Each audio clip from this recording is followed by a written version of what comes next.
Labą dieną, esu bendrosios praktikos slaugytoja Ugnė Lokytė ir Saulės šeimos medicinos centre taip pat dirbu kaip atvejo vadybininkė.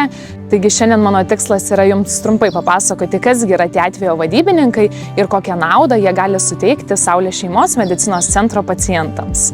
Atvejo vadybininkai tai šeimos gydytojo komandos nariai, kurie atsižvelgdami į paciento poreikius, kartu su kitais komandos nariais organizuoja ir koordinuoja medicininių paslaugų teikimą pacientams.